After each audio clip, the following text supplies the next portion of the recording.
భావోద్వేగాలు అనేవి ఒక సిగ్నల్, కమాండర్ కాదు. మన మునుపటి చర్చలన్నీ చర్య, బాధ్యత మీద దృష్టి పెట్టాయి.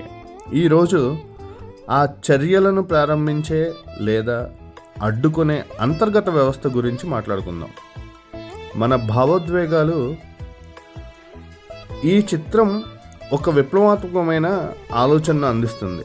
భావోద్వేగాలు డేటా, ఆదేశాలు కావు.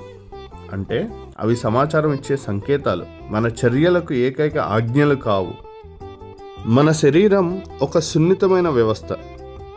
దీనికి ఒక అంతర్గత అలారం వ్యవస్థ ఉంటుంది. కోపం, ఆందోళన, సంతోషం, బేజార్, ఇవన్నీ ఆ అలారంలోని వివిధ సంకేతాలు. ఉదాహరణకు, కోపం ఒక సిగ్నల్. ఇక్కడ ఒక అన్యాయం జరిగింది లేదా నా హద్దులను మీరి దాటిపోతున్నారు. ఆందోళన ఒక సిగ్నల్. ఏదో అనిశ్చితి ఉంది, జాగ్రత్తగా ఉండు లేదా ముందు జాగ్రత్త తీసుకోవాలి. సంతోషం కూడా ఒక సిగ్నల్. ఇది నాకు మంచిది, దీన్ని కొనసాగించు. ప్రశ్న ఏంటంటే, ఈ అలారం మోగినప్పుడు మనం ఏం చేస్తాం? మేము ఆ అలారంను తెరిచి అది ఎందుకు మోగిందో పరిశీలించాలా, లేదా ఆ అలారం శబ్దానికి భయపడి ఎక్కడికో పరిగెత్తాలా? చాలామంది రెండో పని చేస్తారు. అంటే భావోద్వేగాలకు ఆజ్ఞలుగా తీసుకుంటారు. ఇక్కడే మనం నేర్చుకోవాల్సిన నైపుణ్యం వస్తుంది. ఆక్షేపణను అంగీకరించండి, ప్రతిస్పందనను ఆలోచించండి.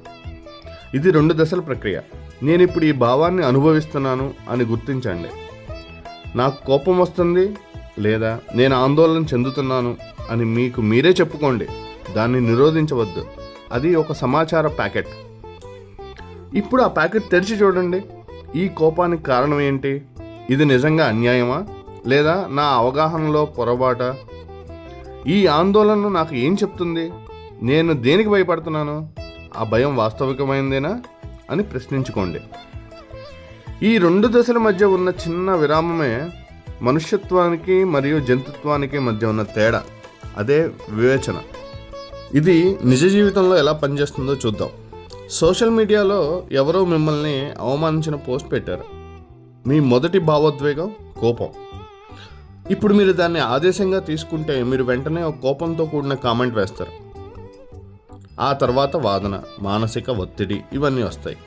కానీ మీరు దాన్ని డేటాగా తీసుకుంటే, నేను ఇప్పుడు చాలా కోపంగా ఉన్నాను. ఎందుకంటే ఈ వ్యక్తి నన్ను తప్పుగా అర్థం చేసుకున్నాడు.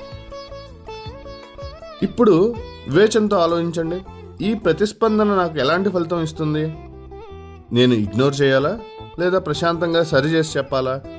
ఈ 2 పద్ధతుల ఫలితాలు ఎంత వేరుగా ఉంటాయో మీరే ఊహించగలరు.